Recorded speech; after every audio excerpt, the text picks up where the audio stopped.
Assalamualaikum. Jangan lupa like, comment, and subscribe. Bye.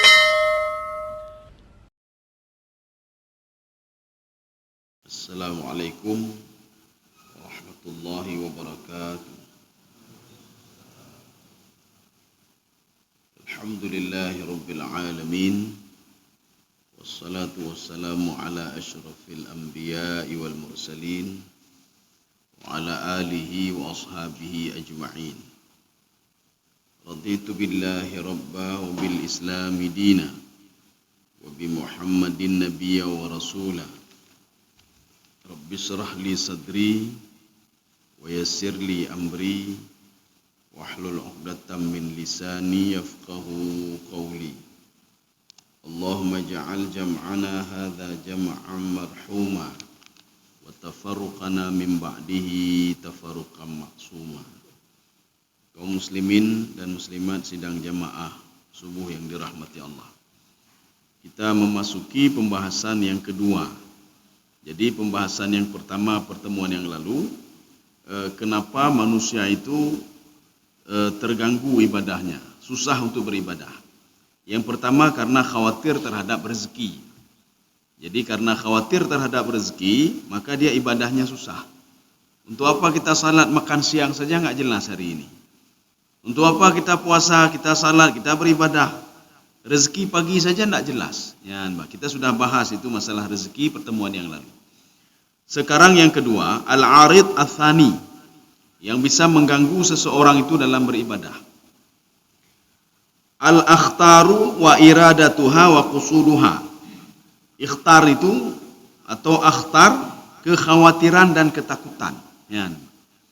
Dia takut, dia khawatir.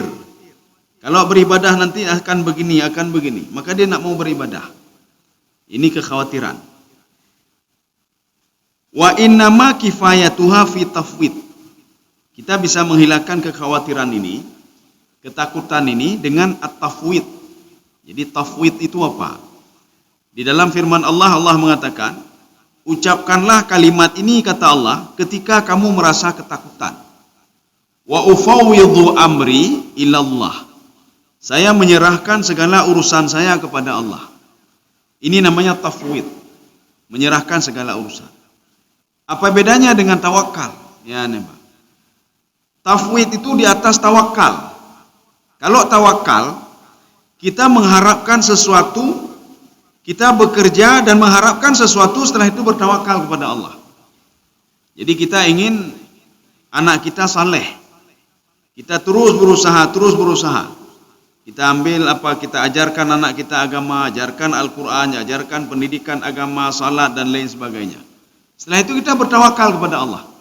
Kita menginginkan sesuatu dan kemudian kita serahkan kepada Allah. Ini tawakal namanya. Kita berusaha semaksimal mungkin. Ini ingin supaya berhasil ya. Kita berusaha. Setelah itu kita tawakal kepada Allah. Kita pergi ke masjid. Setelah itu kita kunci kendaraan kita. Kita inginnya apa? Kendaraan ini tidak hilang. Setelah itu kita tawakal kepada Allah. Ini makna tawakal. Jadi tawakal itu setelah berusaha, kita menginginkan sesuatu, itu tawakal namanya. Tetapi kalau tafwid, itu lebih dahsyat dibandingkan itu. Seorang tidak bisa berusaha lagi, Pak. Tidak ada usaha lagi. Mana contoh tidak ada usaha lagi? Nabi Muhammad SAW ketika berada di dalam gua bersama Abu Bakar As-Siddiq, usaha untuk keluar tidak ada lagi, Pak. Tidak ada lagi usaha untuk keluar. Secara logika tidak mungkin lagi. Ketika itu Abu Bakar As-Siddiq takutnya luar biasa. Inilah akhtar namanya. Ketakutan yang sangat luar biasa. Ketika beliau takut, beliau mengatakan, ya Rasulullah, kalau seandainya kafir Quraisy itu, dia menundukkan kepalanya sedikit saja dia tundukkan, maka dia akan melihat kita berdua ya Rasulullah. Kabeh dia ya Rasulullah. Rasulullah tenang saja. Apa kata Rasulullah? Jangan takut kamu. Ini tafwid namanya. Tafwid itu nanti akan kita lihat pengertiannya. Menyerahkan segala sesuatunya kepada Allah. Jadi artinya nggak ada usaha lagi. Gimana mau usaha? Keluar. Usaha bagaimana kalau keluarkan memberikan nyawa namanya? Maka Rasulullah mengatakan, la takhaf wa la tahzan, innallaha ma'ana. Kamu jangan takut dan jangan gundah. Kita selalu bersama yang menciptakan kita. Ya. Kemudian yang kedua, Nabi Musa alaihissalam setelah melarikan Bani Israel, mengambil dari Fir'aun laknatullah sebanyak 600.000 orang Bani Israel. Setelah itu mentok di depannya lautan. Tidak ada usaha lagi. Bagaimana usaha? Mau berusaha. Kalau berusaha itu tawakal namanya. Saya berusaha ya Allah semaksimal mungkin supaya tercapai keinginan saya. Itu tawakal. Tapi ini tidak ada cara lain. Makanya Nabi Musa alaihissalam mengatakan, Inna ma'iya rabbi sayahdin. Allah akan terus memberikan petunjuk kepada saya. Ini tafwid namanya, bukan tawakal. Kalau tawakal itu sudah berusaha. Dia berusaha semaksimal mungkin. Ini tidak ada cara lain. Ya, inilah akhtar. Maka kebanyakan manusia itu ketika dia sudah ketakutan, salat pun tidak mau lagi. Bahkan di dalam fikih itu diajarkan, dalam keadaan tenang, dalam keadaan susah, dalam keadaan perang, salat tidak boleh tinggal. Kecuali mati. Kecuali ketika kita meninggal dunia, hanya tak wudu leh. Ya, nampak. Memang diwudukan oleh imam. Diwudukan, dimandikan, diwudukan, dibawa ke masjid.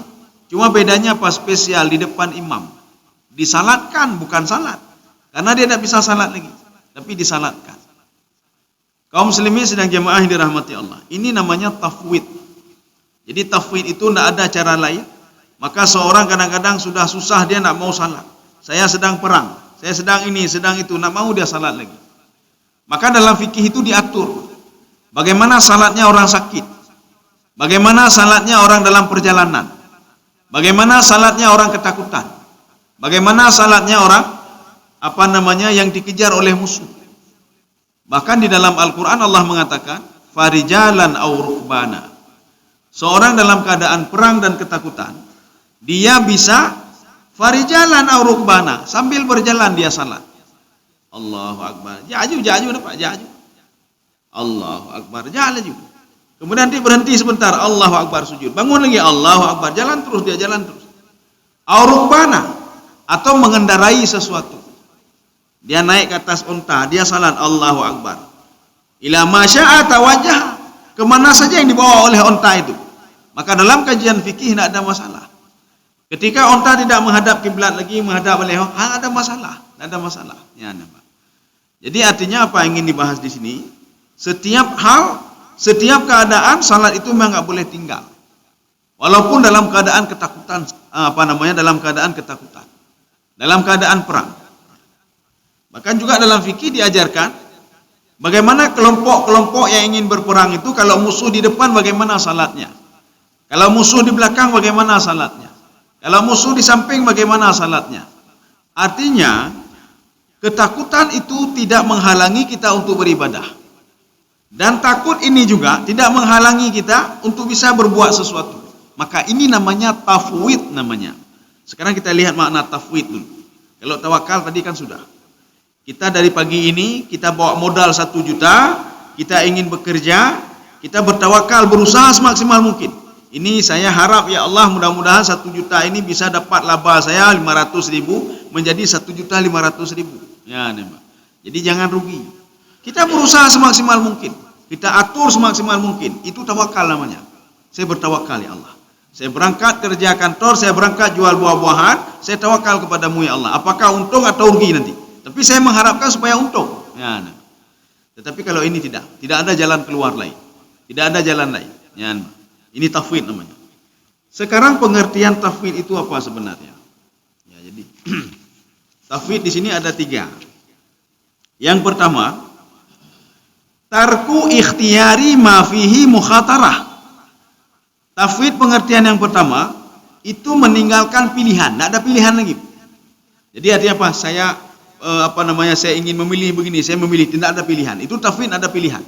Tafwid itu semuanya menyerahkan kepada Allah, nggak ada pilihan lagi. Kita kalau ingin pilihan mau keluar, mati juga, meninggal. Di dalam rumah mati juga, nggak tahu cara lagi kita. Maka kita tafwid, tarkul al-ikhtiyar. Tidak ada lagi pilihan-pilihan. Ma fihi mukhatarah ila mukhtar mudabbir al-alam. Kemudian setelah itu kita memberikannya kepada Allah Subhanahu wa taala yang mengatur alam ini. Artinya kita yakin Allah saja sanggup mengatur alam ini, apalagi mengatur kita. Allah saja sanggup mengatur matahari itu terbit sebelah timur dan terbenam sebelah barat. Allah sanggup matahari dan bulan itu tidak beradu. Kullum fi falaki yasbahun. Jadi makanya kita menyerahkan, lunterahkan kepada Allah. Urusannya mentang pulang urusan lon ya, Mbak. Apalagi urusan saya, urusan yang kecil sekali. Maka Nabi Musa alaihissalam, sifat tafwidnya sudah ada pada Nabi Musa. Nabi Musa tidak berusaha lagi. Gimana berusaha laut ilika. Kalau Nabi Musa berusaha untuk berenang, itu namanya tawakal. Tapi kalau tidak, ini nggak mungkin lagi kita berenang ya. Karena mungkin dah melangu mati musuh di belakang. Akan kocar-kacir kita. Maka Nabi Musa alaihissalam dia tafwid kepada Allah Subhanahu wa taala, nya hanya jalan lain, enggak ada jalan lain. Bimaslahatil khalqi la ilaha illa huwa. Ya nambah. Nya naju dapat sang lamah tiba, tidak ada Tuhan selain Allah. Tidak ada yang melindungi saya kecuali Allah. Maka salah satu sifat Allah adalah Al-Muhaimin, yang memberikan keamanan, kenyamanan. Kita diteror oleh orang lain, Pak. Hana tu apa pegat leh, Pak. Gimana caranya? Tafwid terus kepada Allah. Ucapkanlah kalimat wa ufawwidhu amri ilallah. Kalau bisa salatlah dulu 2 rakaat. Ambil wudu, salat sunat wudu 2 rakaat. Setelah itu apa? Berdoa kepada Allah. Wa ufawwidhu amri ilallah. Saya serahkan semuanya ya Allah. Hana cara lain ya Allah. Hana cara lain. Ya, jadi kalau sudah seperti ini namanya tafwid. Tapi kalau kita masih berusaha juga untuk bisa kemaslahatan, itu namanya tawakal. Ya, ini tafwid. Tafwid itu tidak ada pilihan-pilihan lagi. Kemudian yang kedua, huwa tarku ikhtiyarika al-mukhatarah ala mukhtarin liyakhtar laka ma huwa khairun laka. Kita meninggalkan kakeh ya Allah, saya tidak sanggup lagi ya Allah. Ya hana sanggup lagi, Pak. Nyuana sudah seperti saya enggak sanggup lagi ya Allah. Ya, Pak. Saya enggak sanggup lagi menjaga si pula, saya enggak sanggup lagi ya Allah. Saya tafwid kepada Engkau ya Allah. Mungkin Kau berikan jalan yang terbaik bagi saya. Ya, Pak. Jadi tafwid itu kita sudah tidak sanggup lagi melakukannya, kita menyerahkannya kepada Allah, kita berharap apa? Mudah-mudahan Kau berikan jalan keluar ya Allah. Ya, itu pengertian tafwid yang kedua. Kemudian yang ketiga, makanya Rasulullah mengatakan kepada Abu Bakar As-Siddiq, la takhaf wa la tahzan. Jangan takut dan jangan gundah. Ada yang mengatur kita, ada yang mengatur orang itu. Mereka membuat strategi Allah lebih jitu lagi. Kalaupun kita mati dalam keadaan seperti ini, sudah takdir kita. Sudah ajal kita mati seperti ini. Mau lari kemanapun mati juga, mati citnya, Pak.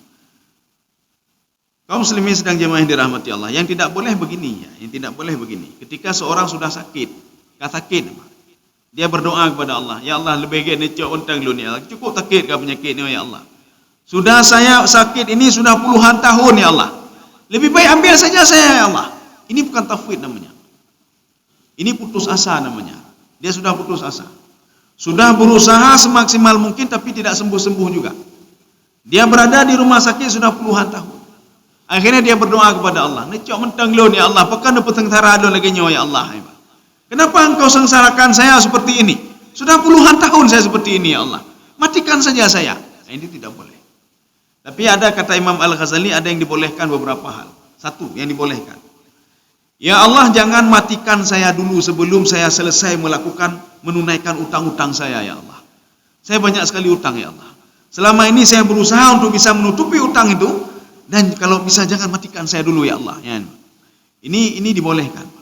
Artinya dia raja, dia mohon kepada Allah. Supaya apa? Utangnya bisa terselesaikan dan dia berusaha. Yang tutah watika selesai utang, ya Allah nak tamahlah mulu ben tarik jina ju, banyak kemah ji lon tarik jina. Nya utang ka selesai. Makanya hana ke selesai utang. Datanya apakah hana selesai utang? Nya bagah tak selesai bagah ke tarik nyawa ngadanya. Karena kalau menjanji wa Allah, Pak. Jangan tarik nyawa dulu sebelum selesai utang. Nah, ini keliru juga ya, Pak. Kaum muslimin sedang jemaah yang dirahmati Allah, ini yang pertama, yang dibolehkan. Yang kedua, ketika seorang sedang sakit, dia boleh berdoa kepada Allah, ya Allah, kalau seandainya saya ini bermanfaat bagi orang lain ya Allah, ya, bermanfaat bagi anak-anak saya, bagi istri saya, bagi suami saya, panjangkan umur saya ya Allah. Tapi kalau tidak ada manfaat ya Allah, ada manfaat Pak. Udah makin sengsara agak gara-gara katanya. Dia cuma undang lu ni Allah. Jangan saya bertambah dosa nanti. Baik gara-gara umur panjang, sembuh dari sakit, dosa makin bertambah. Karena pada hakikatnya orang sakit itu kafarat dosa dia itu dipenuhi oleh Allah. Maka kita BMPP. Kalau kita berada di ICCU, berada di rumah sakit selama 1 minggu. Selama 1 minggu itu, kalau kita tawakalnya ada kepada Allah, itu akan dihapus kafarat dosa-dosa kita kecuali dosa besar. Si orang sakit kepampun le 7 hari diampuni terus diampuni dan keberkahan, Pak. Maka kita berdoa kepada Allah. Ya Allah, kalau seandainya hidup saya ini masih bermanfaat pada orang lain, ya Allah. Masih bermanfaat bagi anak saya, bagi istri saya, bagi suami saya, ya Allah. Panjangkan umur saya. Ini boleh. Tapi yang enggak boleh apa? Ya, Pak. Yang enggak boleh seperti tadi. Kasengsara alun ya Allah. 20 tahun, 50 tahun kata sakit. Napa mati mentang lu ni Allah, itu tidak boleh. Maka yang boleh lagi tadi, kalaupun ya Allah, umur saya ini kalaupun tidak bermanfaat, lebih baik kau cabut saja nyawa saya. Baik mentambah dosa, Pak. Setelah diampuni, tiba-tiba mentambah dosa lah gara-gara panjang umur. Ya. Ini pengertian yang kedua. Pengertian yang ketiga, nanti akan kita lihat untuk apa kita tafwid. Untuk apa tafwid? Ya, Pak. Untuk apa kita menyerahkan diri kepada Allah?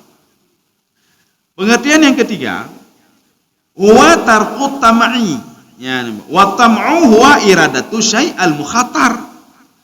Menginginkan sesuatu dia, meninggalkan keinginan yang luar biasa. Keinginan kita menggebu-gebu. Saya mau ini, mau itu, mau itu. Tinggalkan keinginanmu itu, serahkan semua kepada Allah. Itu namanya tafwid. Ya.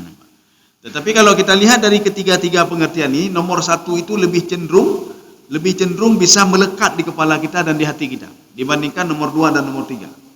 Kenapa? Serahkanlah sesuatu hal itu kepada yang menciptakan kita.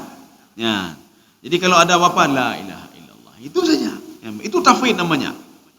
Sekarang untuk apa kita tafwid? Ya, kita ulangi lagi, tafwid berbeda dengan tawakal. Tawakal itu dia berusaha semaksimal mungkin untuk bisa dapat hasil yang bagus. Kemudian dia menyerahkan diri pada Allah. Saya sudah berusaha ya Allah. Saya tawakal ya Allah. Saya berusaha semaksimal mungkin untuk bisa memiliki laba yang banyak, untung yang banyak. Sudah saya lakukan hal-hal ini ya Allah. Sekarang saya tawakal. Saya sudah mengunci kendaraan saya ya Allah. Saya harap kendaraan ini tidak hilang. Saya tawakal. Ya. Tapi tafwid tidak. Tafwid memang tidak ada pilihan lain, Pak. Tidak ada jalan lain. Kita buat pun mereka merongrong kita. Kita buat ini mereka juga seperti ini. Tidak ada cara lain. Maka tafwidlah kita kepada Allah. Sekarang fungsi tafwid itu apa? Di sini ada beberapa fungsi tafwid. Ada 2 hal. Untuk apa kita menyerahkan diri kepada Allah tatkala sudah dalam keadaan genting. Tidak tahu apa yang kita lakukan lagi. Kita berusaha pun tidak mungkin lagi. Ya. Wadzalika li amraini. Kenapa kita harus tafwid? Karena ada 2 hal. Yang pertama, tuma'ninatul qalbi fil hal. Kita bisa menenangkan jiwa kita. Kenapa? Kalaupun itu yang jelek, itu yang terbaik bagi kita. Kalaupun itu baik, itu juga yang terbaik bagi kita. Itu tafwid. Maka orang yang tidak tafwid kepada Allah, dia bisa stres. Orang tidak tafwid dipecat dari jabatan, tidak bisa terima dia. Gimana ini hantu? Nggak bisa terima. Stres orang ini, Bu. Stres dia. Mau buat apapun tidak bisa dia. Bagaimana saya mau buat? Tetap dipecat saya ini. Mau cari muka tidak bisa juga. Tetap dipecat. Tetap dipecat. Atau rumah terbakar. Mau berusaha supaya tidak bisa juga. Rumah sudah hancur. Rumah sudah hancur. Maka kalau seorang tafwid kepada Allah, jiwanya akan selalu tenang. Maka untuk apa tafwid? Lituma'ninatul qalbi fil hal. Untuk menenangkan jiwa. Maka kalau orang tidak tafwid, bisa stres. Darah tinggi. Habis darah tinggi, stroke. Jantungan lagi dia. Jantungan. Maka berada di rumah sakit. Datanya, apakah stroke? Kenang penyakit. Padahal gara-gara dia sendiri. Kenapa darah tinggi? Gara-gara tidak tafwid. Bagaimana tidak darah tinggi dia? Bagaimana tidak jantungan dia? Modal dia banyak dalam satu keadaan itu habis semuanya terbakar. Rumah dia mahal dia beli. Miliaran dia beli. Tapi dalam hitungan menit habis semua rumahnya. Kalau seorang tidak tafwid, pungo orangnya. Pungo. Kalau dia tidak tafwid, stres. Sebagaimana pungonya Abu Lahab. Ya Abu Lahab mati pungo itu. Abu Lahab itu mati pungo. Kenapa dia mati gila? Abu Lahab ketika akan terjadi perang Badar, hartanya itu hampir semuanya diberikan kepada pasukan perang Badar. Gunanya untuk apa? Dia sudah yakin ini menang. Ya, nyuka menang ya. Ya, nembak. Walaupun pengabe menang, bisa kita atur orang Arab ini. Jadi makanya menurut dia kalau Muhammad nanti sudah kalah dalam perang Badar, yang mengatur ini adalah saya, Abu Lahab. Kenapa? Harta dia sudah banyak di situ. Kalaupun ingin memvonis menjadi pemimpin, tidak ada lain Abu Lahab. Ya. Tapi ini harta sudah habis, kalah lagi, talo. Stres Abu Lahab, Pak. Stres. PKB, pimpinan pihak ke pimpinan, Pak. Nggak bisa jadi apa-apa. Akhirnya apa? Ijak-ijak ini, Pak. Dia jalan-jalan ke depan, apa ke depan, jalan-jalan, putar. Akhirnya apa? Meninggal dunia. Ketika Abu Lahab meninggal dunia, itu kan terakumulasi dosa dia banyak sekali dosa dia. Waktu meninggal bangkainya baunya luar biasa. Abu Lahab, Abu Jahal kan begitu juga. Cukup hingga Abu Jahal. Abu Jahal meninggal ketika perang Badar. Waktu terjadi perang Badar, sebelumnya Allah mengatakan pada Nabi Muhammad, kamu tenang saja Muhammad, itu urusan saya dia Abu Jahal itu. Dzarni wal mukadzibina wa man khalaqtu wahida. Dia itu urusan saya. Nabi Muhammad membiarkan. Itu mena Abu Jahal bah gede. Sebentar lagi dia meninggal dalam perang Badar. Abu Lahab begitu juga. Kamu biarkan, dia tenang saja dia. Dia itu stres gara-gara dia sendiri. Akhirnya jak gede meninggal dunia. Tidak ada satu orang pun yang berani menguburkan. Kenapa? Baunya luar biasa. Maka di dalam salah satu tafsir menyebutkan, ada seorang Afrika, ya orang Afrika, dia datang ke situ, dia korek tanah itu, kemudian dia tolak Abu Lahab dengan kayu, dia tolak ke dalam dan kemudian dia tutup. Kenapa? Karena baunya luar biasa. Ya. Kaum muslimin sedang jemaah yang dirahmati Allah. Kenapa harus tumakninah kalbi, Pak? Terima kasih.